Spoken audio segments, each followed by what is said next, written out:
പാകിസ്ഥാനു വേണ്ടി ചാരപ്രവർത്തനം നടത്തി എന്ന കേസിലാണ് ഹരിയാനയിലെ നൂഹിൽ നിന്നൊരു അഭിഭാഷകനെ ഇപ്പോൾ പ്രത്യേക അന്വേഷണ സംഘം അറസ്റ്റ് ചെയ്തിരിക്കുന്നത്. ഹരിയാനയിലെ നൂഹിൽ നിന്ന് അഭിഭാഷകനായ നയൂബിനാണ് പ്രത്യേക അന്വേഷണ സംഘം ഈ കസ്റ്റഡിയിലെടുത്ത് കഴിഞ്ഞ 3 ദിവസമായി ചോദ്യം ചെയ്യുകയും തുടർന്ന് അറസ്റ്റ് രേഖപ്പെടുത്തുകയും ചെയ്തിരിക്കുന്നത്.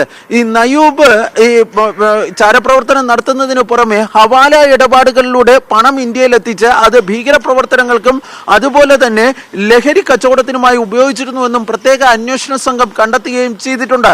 ഈ നയൂബിന്റെ കൂട്ടാളിയായ റിസ്വാനെ നേരത്തെ ഈ പോലീസ് അറസ്റ്റ് ചെയ്തിരുന്നു. റിസ്വാനും ഒരു അഭിഭാഷകനാണ്. അദ്ദേഹമാണ് ഈ ചാരപ്രവർത്തനങ്ങൾക്ക് ചുക്കാൻ പിടിച്ചിരുന്നത് എന്നാണ് ഈ ഹരിയാനയിലെ പ്രത്യേക അന്വേഷണ സംഘം ഇപ്പോൾ വ്യക്തമാക്കുകയും ചെയ്തിരിക്കുന്നത്.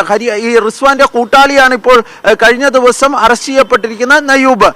ഈ റിസ്വാനും നയൂബും നിരവധി തവണ പഞ്ചാബ് സന്ദർശിക്കുകയും അവിടെ ഈ ഭീകരപ്രവർത്തനങ്ങളുമായി ബന്ധപ്പെട്ടവരുമായി ചർച്ചകൾ നടത്തുകയും ഒക്കെ ചെയ്തിരുന്നുവെന്നാണ് ഇപ്പോൾ അന്വേഷണ സംഘം കണ്ടെത്തിയിരിക്കുന്നത്. അതിനു പുറമെ ഈ പാകിസ്ഥാനിൽ നിന്നും അഫ്ഗാനിസ്ഥാനിൽ നിന്നും എത്തുന്ന ലഹരി വസ്തുക്കളുടെ കച്ചവടത്തിന്റെ ഒരു ശൃംഖല തന്നെ ഇവർ അവിടെ സ്ഥാപിച്ചിരുന്നതായും ഇപ്പോൾ ഈ പ്രാഥമിക അന്വേഷണത്തിൽ വ്യക്തമാക്കുകയും ചെയ്തിട്ടുണ്ട്. റിസ്വാന്റെ 4 കൂട്ടാളികളെ നേരത്തെ പഞ്ചാബിൽ നിന്ന് പോലീസ് അറസ്റ്റ് ചെയ്യുകയും ചെയ്തിട്ടുണ്ട്. ഏതായാലും വലിയൊരു ശൃംഖലയാണ് ഈ പാക് ഏജൻസികൾക്ക് വേണ്ടി ഇന്ത്യയിൽ പ്രവർത്തിച്ചിരുന്നതെന്നാണ് ഇപ്പോൾ വ്യക്തമാകുന്നത്.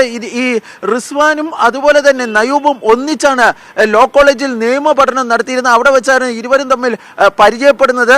ഏതായാലും ഈ ഇരുവരുടെയും കൂടുതൽ പങ്കാളിത്തം സംബന്ധിച്ചും അതുപോലെ തന്നെ ബന്ധങ്ങളെ സംബന്ധിച്ചും ഒക്കെ വിശദമായ അന്വേഷണം ഇപ്പോൾ പുരോഗമിക്കുന്നുണ്ട്. ഹരിയാന പോലീസിന്റെ പ്രത്യേക അന്വേഷണ വിഭാഗമാണ് ഈ കേസുമായി ബന്ധപ്പെട്ട അന്വേഷണം നടത്തുകയും സുപ്രധാനമായ ഈ കണ്ടെത്തലുകൾ കണ്ടെത്തുകയും ചെയ്തിരിക്കുന്നത്. ഏതായാലും വരും ദിവസങ്ങളിൽ കൂടുതൽ അറസ്റ്റുകൾ ഉണ്ടാകുമെന്ന സൂചനകളാണ് ഇപ്പോൾ പ്രത്യേക അന്വേഷണ സംഘവുമായി ബന്ധപ്പെട്ട കേന്ദ്രങ്ങളിൽ നിന്ന് ലഭിക്കുന്നത്.